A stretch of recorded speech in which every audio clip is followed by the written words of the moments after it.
Hi, everyone. Welcome to our webinar. You're here with me, Isabel Fraser. I'm the property editor of The Telegraph, and Melissa Lawford, who's the property correspondent. We're coming to you from our various rooms in South and North London. Just a bit of housekeeping, what's going to go on this evening. We've got 10 questions or topics that readers have submitted online, which we're going to try and address. And then there's a chat function to your right, which you can write comments or questions that if we have time, we'll try and answer when we get to it. We're also going to put up a poll, which we're hoping you'll all take part in. And we're asking, how much do you expect house prices to fall by the end of the year? A, 0%, B, 2% plus, C, 5% plus, or D, 10% or more. So take part in that. Let us know what you think and if you have any questions. But we'll jump right into the questions and we'll see the results of the poll at the end. So first question is from Anon. The questions are real, by the way. It's just this one happened to be anonymous. So it's not a great start. Anon asks, would you go ahead with the purchase that you started in March? Would you pull out thinking prices might decline in the future? So Melissa, do you want to kick off with what you think? Sure. So I'd say the first thing is it depends a lot on your financial situation and the reasons why you're buying. If you're buying to make it your primary residence and you plan there to live a long time, you're going to be able to wait out any kind of price downturn. So, for example, even if you're buying with a 10% deposit, if by some miracle you've managed to get a 90% loan-to-value mortgage, there aren't very many around at the moment. But if you're buying with a 10% deposit and house prices fall by 13.8% as predicted by Nationwide, you're going to be in negative equity quite quickly, meaning the house will be worth less than what you borrowed to pay for it. You'll be in trouble if you need to sell quite quickly. But if your plan is to live there for, say, 5 years, you're likely to be able to wait out of the market. Prices should be able to go up again. And really, you're okay.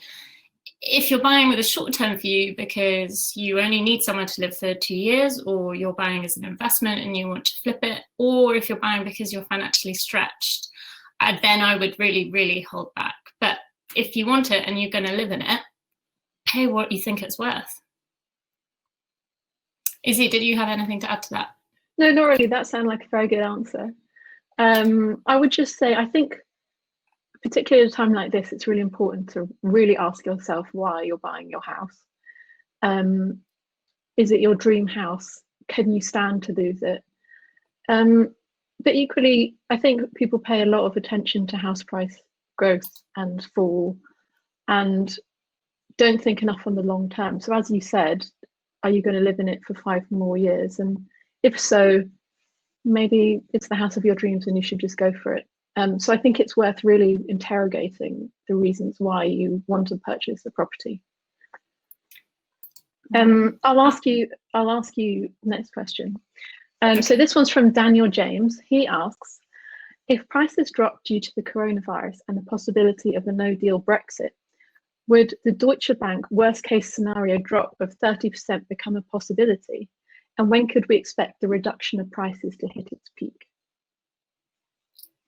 So it's a big question. So the Deutsche Bank prediction, their one's actually hanging around the 20% mark, which is still in the gloomy crowd. But that really nasty 30% number is Lloyd's Banking Group's. And that is a scenario that would be over 3 years. So that would mean the market would start bottoming out in mid-2023. They caveat that that would be the absolute worst case scenario. They're not saying they expect it to happen. It's just one of their models.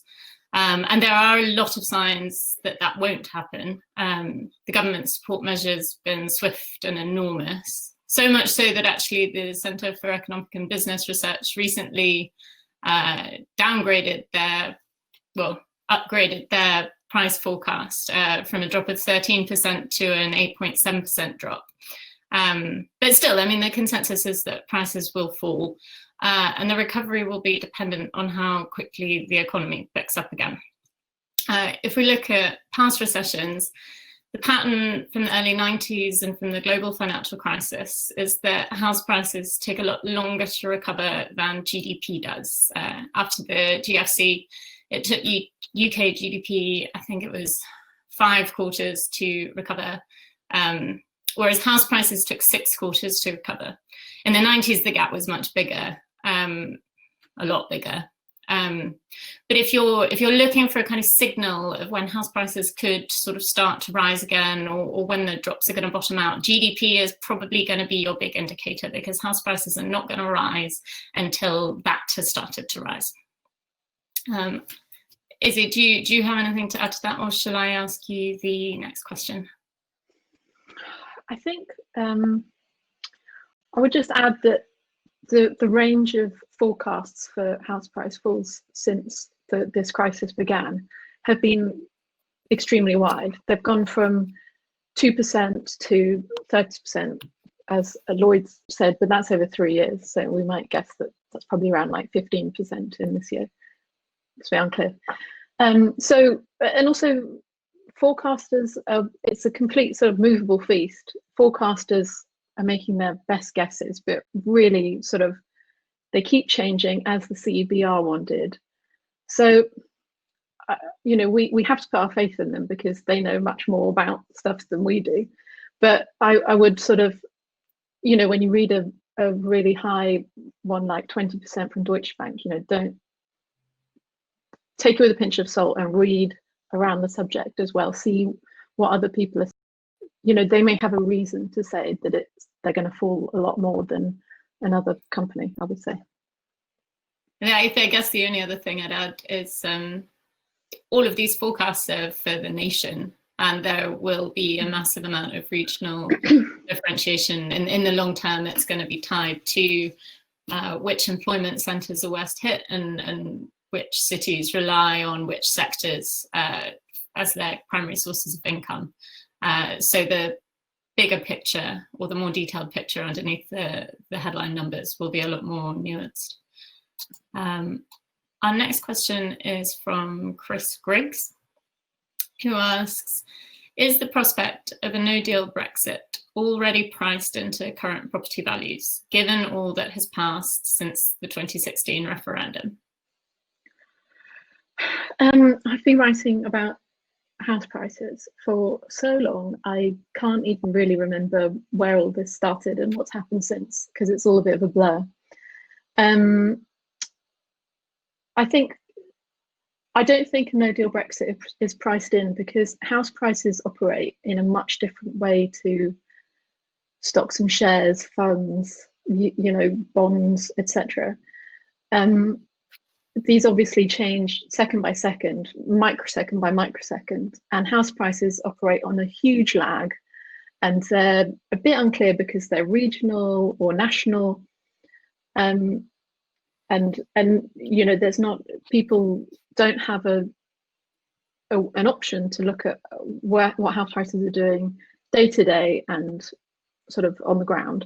So in a similar way, you know, you can compare house prices to house builders' share prices. They tick, you know, second by second. And at one point, I would have said that house builders' share prices had no deal Brexit baked in at some point. But house prices reflect what people will think the property is worth at that time.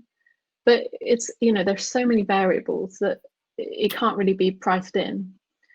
I think, having said that, you can look at places where a no-deal Brexit would really hit the economy very hard. So, for instance, areas where bankers might buy, banker belts, sort of very high-end bits of London, areas where someone who, say, works at Goldman Sachs may have to move their operations to New York or Europe or something like that.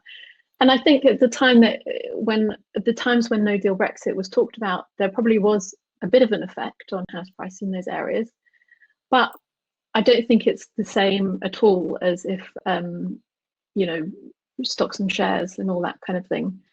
And now, you know, with coronavirus and with a potential no deal Brexit, it's all tied up. So I don't think we can say that any movements now are anything to do with no deal Brexit in particular. Yeah, I definitely think, you know, estate agents would love to say that a no deal Brexit's already been priced in. It's uncertainty has certainly been their buzzword for the last, well, at least the last 4 years. It's getting rather repetitive. But I mean, certainly in London and the Southeast, the markets have been really sluggish in the last few years. Prime London values have dropped by about 20% since 2014. And Brexit is a part of that, but it's also the stamp duty changes, the drop off in the buy-to-let sector, and changing interest from international buyers. But I mean, I think the honest answer really is that pricing comes down to how much people can afford to pay for a property. And there's a big difference between people dithering and negotiating because they're worried about the future, and then them being physically unable to buy something because there's been a significant shock to earnings. So no, I don't think it's been priced in. And I think the way that it would affect the market will come down to how it impacts us economically and what it does to average wages and job security, same as COVID.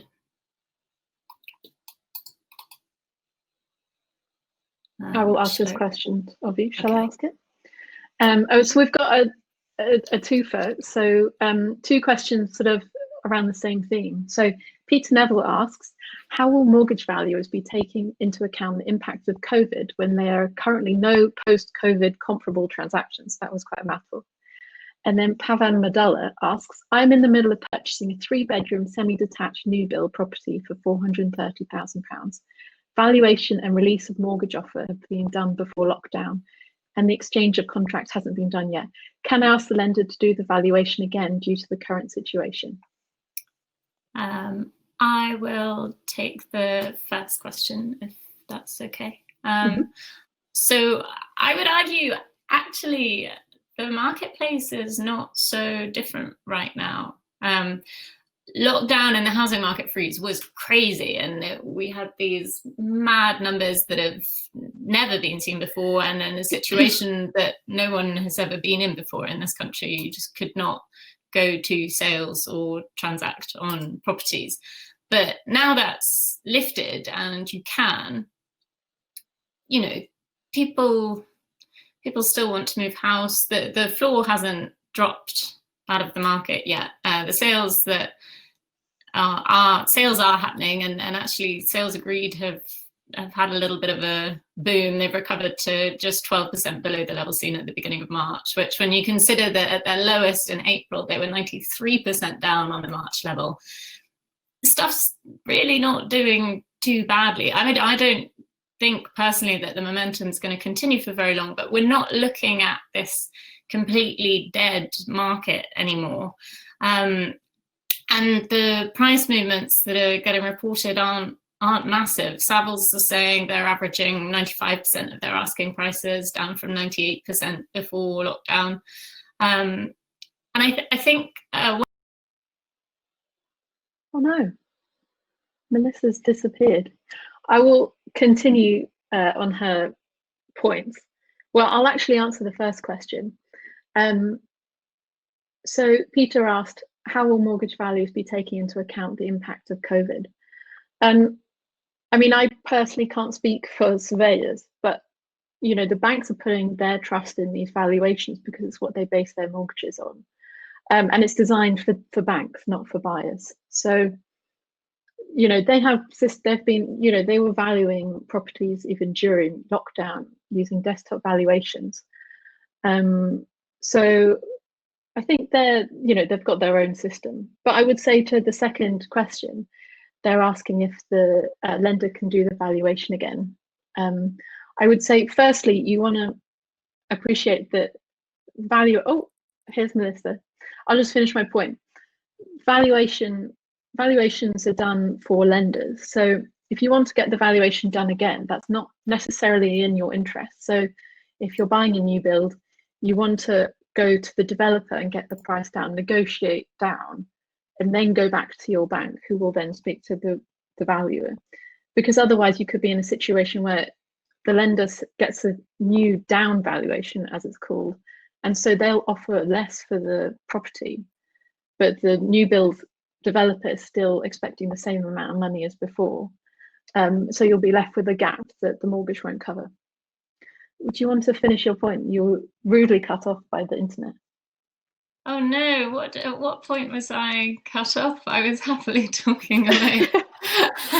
I think you were, I'm not sure, you were just saying that, I think you had just been saying that the economic shock affects employment and earnings, and that's sort of what affects pricing. Yeah, I'm sorry about my internet. I think that when we're talking about pre-COVID and post-COVID, when it comes to the housing market, it's not a question of pre and post lockdown. It's going to be comparing, the beginning of everything to what happens in the autumn, when the furlough scheme ends, when the mortgage holidays end, when the forced sellers start really coming into the market, and when unemployment, which is already starting to spike, has really gathered momentum, and a lot of industries are going to have their reckoning moments.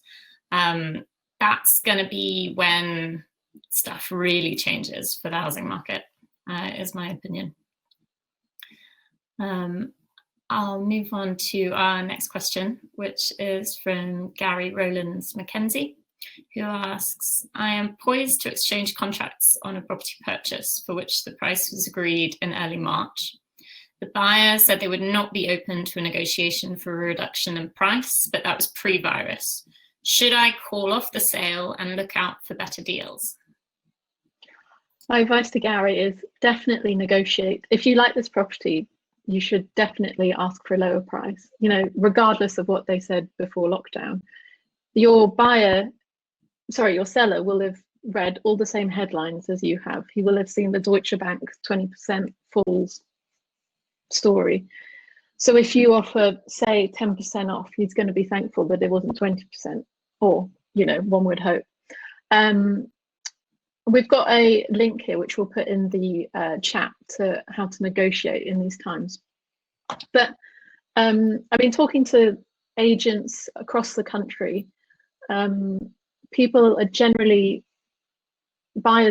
demanding 5 to 10% reductions in price. And then Savills has said that the average sale price is now, since lockdown, 95%. So people tend to be getting 5% reductions, but obviously that's an average, so some people may be getting no reductions, and this is all probably from sales that were agreed before lockdown that are now coming through. So I think go for it, negotiate hard, and the worst they can do is say no. Well, then it's very unlikely that they will say go away, because they're probably desperate to sell before any crash comes. Just to add, definitely the key message that comes out, because it's the question everybody always wants to know, so it's the thing I always ask buying agents, and the resounding message is always get to know your seller, get to know why they want to sell, when they want to sell, and then adapt yourself to that. Because if if they're desperate to move somewhere in the next 2 weeks, and you can go to them and say, I've got this all lined up, so will you give me another 50k off, and I'll do it whenever you want, they're much more likely to take it. And definitely don't feel it's not rude to ask for a discount, especially in a time like this, that they should expect it. I think it would be strange to not try, at least. Our next question is from Tasha, who asks, I'm selling a shared ownership flat in London. We are keen to move to another part of the UK. Is it sensible to staircase in order to rent out until prices and demand recover? So a little bit about shared ownership in a nutshell. It's a bit complicated, but basically you buy a proportion of a property and then you have a mortgage on that, like 25–50% proportion, and then you pay rent to a housing association on the rest. So you're sort of paying two lots of a mortgage and rent at the same time. It's good for some people. I think for others, it's not a very good option. It sort of depends on your level of deposit and income, because obviously you have a much smaller deposit on a 25% share of a property.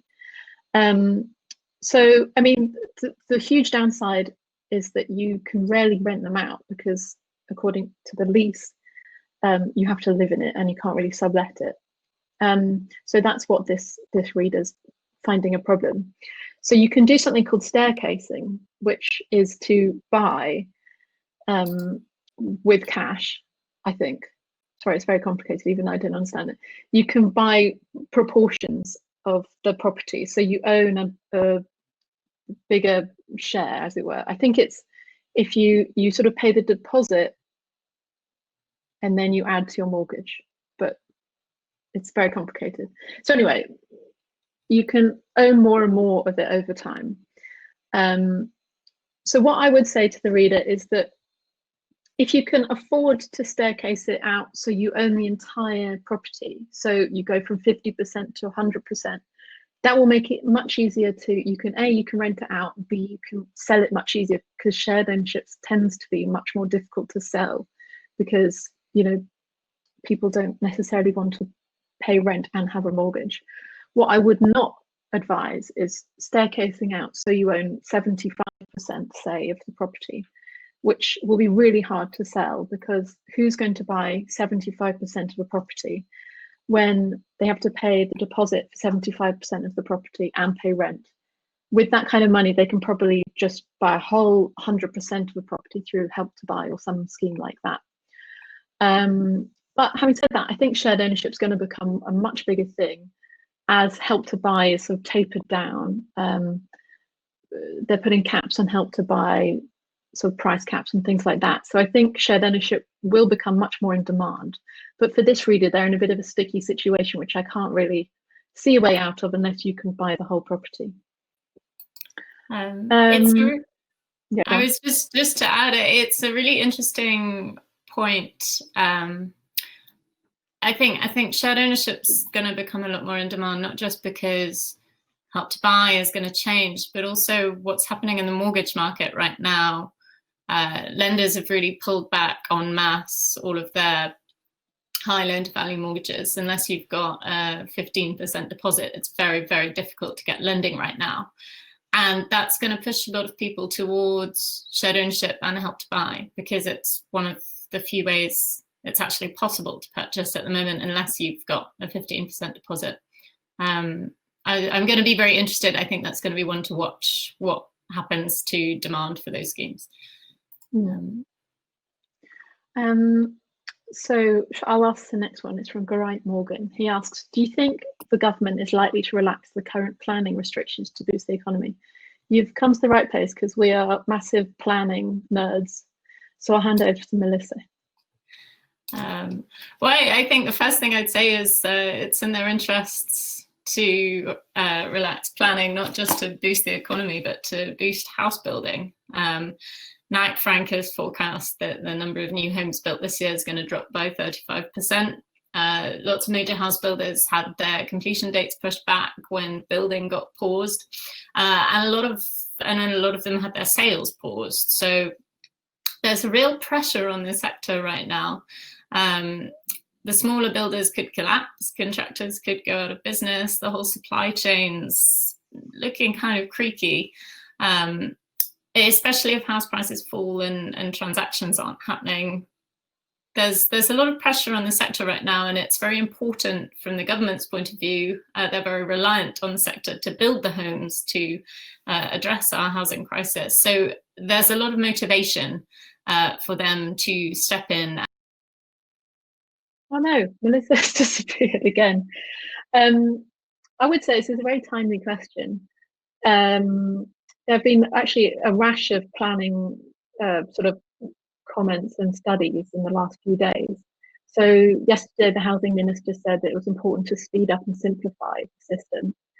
And also in the in the past month, he's been active in that and saying that making sort of quite small but interesting changes to policy when it comes to adding second stories to extensions and making it easier for smaller developers to not have to pay as much upfront, which will sort of help them out a bit. And then Sunday Times also reported that Robert Jenrick, who's the housing minister, was working with Dominic Cummings on a US-style zoning system, which sort of is completely alien to UK systems. So it cuts up places into zones, and then it's basically an automatic permission to build if it's a certain kind of thing. So it would sort of, in theory, speed up permissions, and it works in theory. I have my reservations, but maybe now's not the time.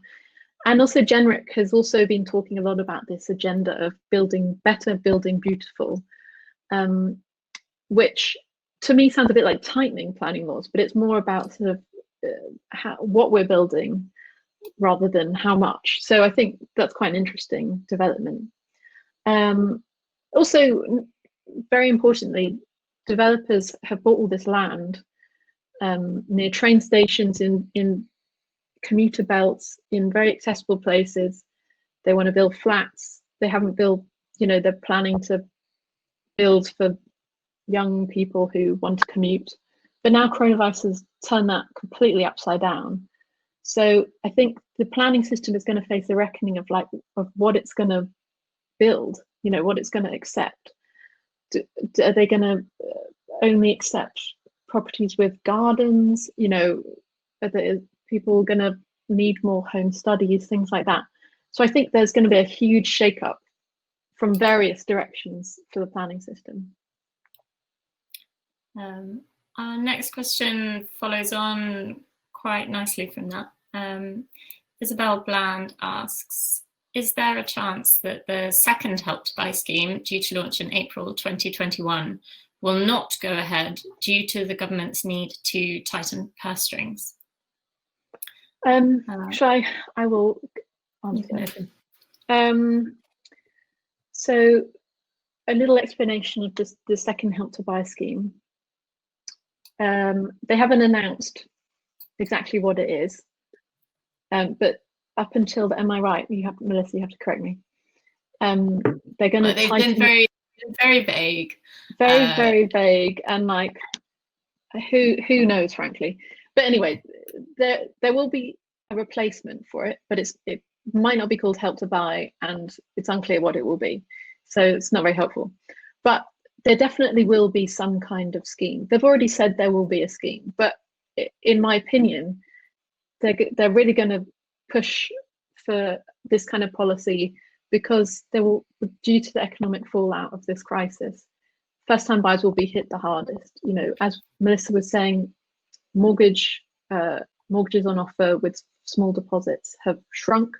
There's barely anything out there for first-time buyers, and that's going to really, really hit hard. So people are going to have to rely on government schemes like Help to Buy to get on the ladder.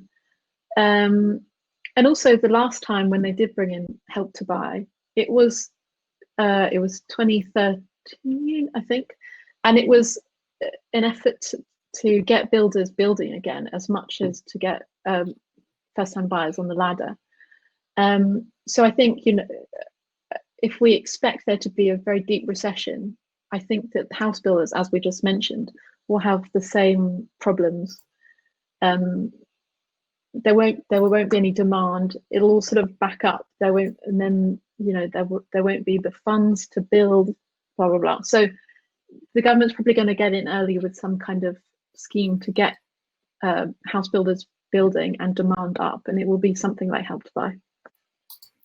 I think the thing to add is there are some arguments that it's a bit alarming, actually, how dependent the house building sector is on Help to Buy. It accounts for roughly a third of new build sales every year. And if it were to suddenly disappear, house builders would be completely, would be in a very difficult position. And I think actually what is likely to happen in the short term is that the government might delay the next Help to Buy scheme because it could well extend the current one. This one's due to end in April, and that means that if a new build property is going to be sold on the current scheme, then the contract, the sale really needs to be agreed kind of by December. These things take a couple of months. And now for house builders that have had their building pushed back, they've had their sales offices shut, everything's been shifted a couple of months because of the housing market lockdown, and it can't pick up immediately. There are going to be some house builders who are going to be quite in the lurch if it's not extended, and there's quite a lot of talk in the industry about possibly doing that. So they could kind of extend the current policy for 6 months, and so the next one could get shunted back a little bit, but it will definitely happen because right now the house building sector needs as much support as it can get, and I don't think the government could not do it, because then they'd be faced with a crash, which they certainly don't have the funds to support. So I think a delay, but not. It definitely won't not happen. Is my best guess. So should we move on to question 9, which is 2 questions from 2 first-time buyers. So Sarah Ellis asks, I'm a first-time buyer. Is it worth trying to negotiate a percentage off a property now, or should I wait and see how the market settles out in a few months?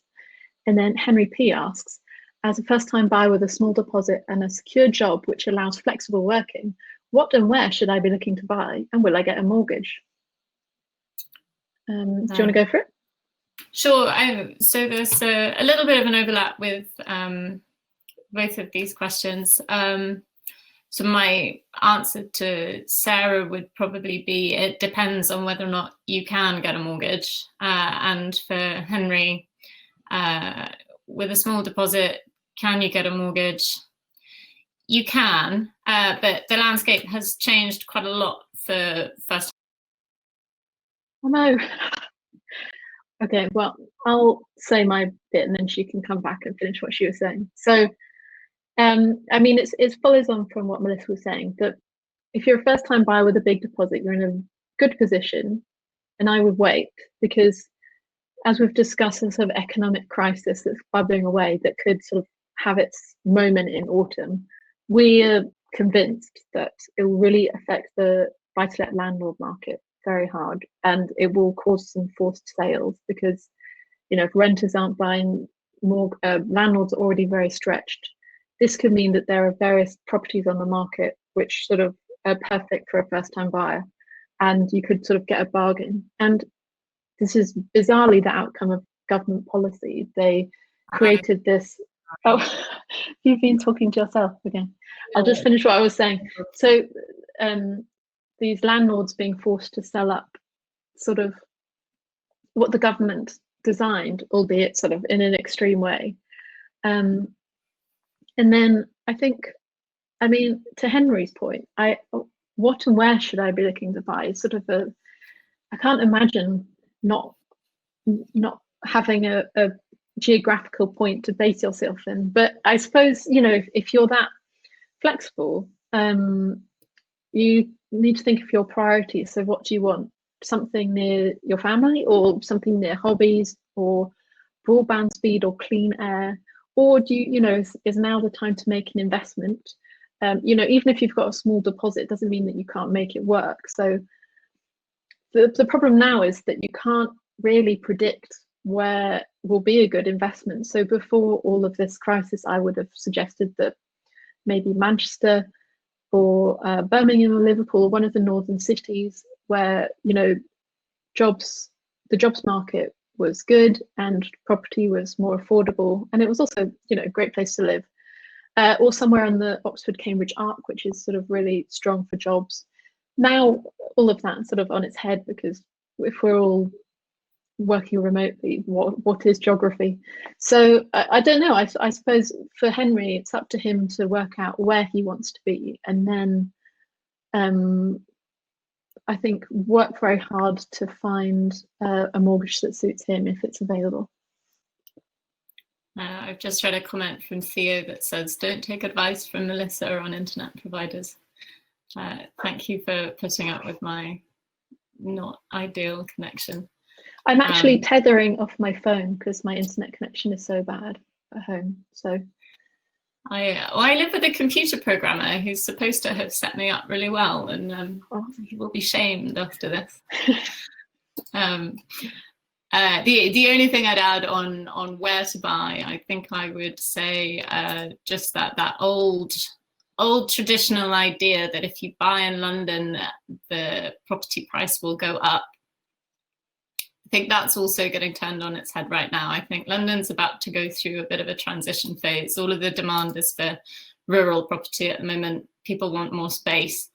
And I don't know. I don't think London's going to stop being a popular place to live. But I think as the kind of certainty that values rise doesn't exist anymore right now.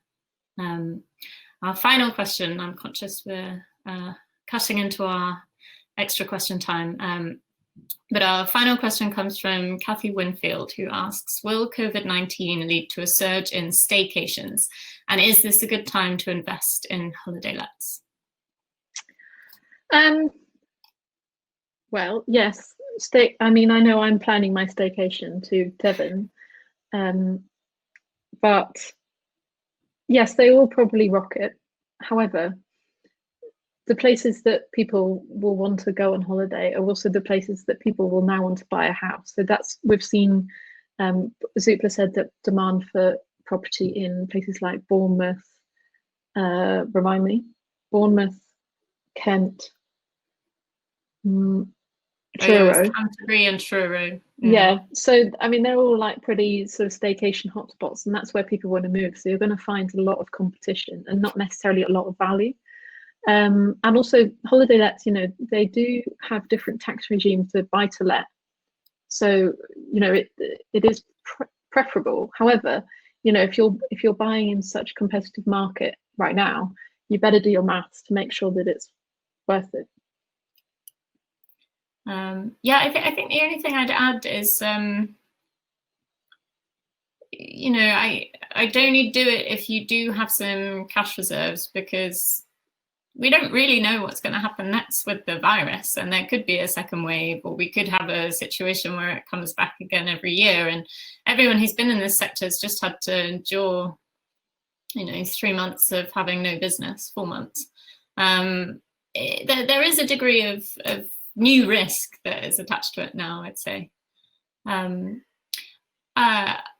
I think we've come to the end of our questions now, so we should move on to answering the questions inside. But I'd just like to direct everybody who hasn't yet contributed to our poll. It's at the top of the screen on the right under the thing marked polls.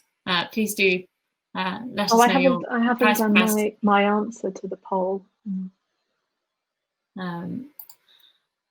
Shall I kick us off with? Well, I saw there's a question from Kathy, which leads us off from what we were talking about before. Are holiday let better investment propositions than conventional buy-to-let at this time? Oh, that's bringing us on to an interesting question about the future of the rental market. Well, holiday lets come with first of all, they come with a big tax perk whereby you're able to offset your mortgage costs against your tax bill, which standard long-term letting landlords no longer can. Well, they can offset much smaller amount than they used to be able to. So that your margins are probably, your costs are lower, but it comes down to void periods. It's a lot more risky.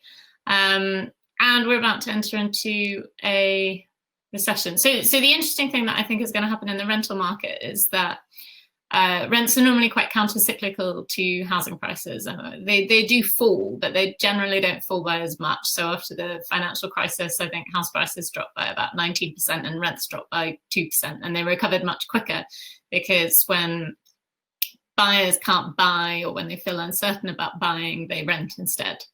So there's an argument there that actually buy-to-let stock, if you're able to weather the crisis that a lot of landlords are facing now, could do better.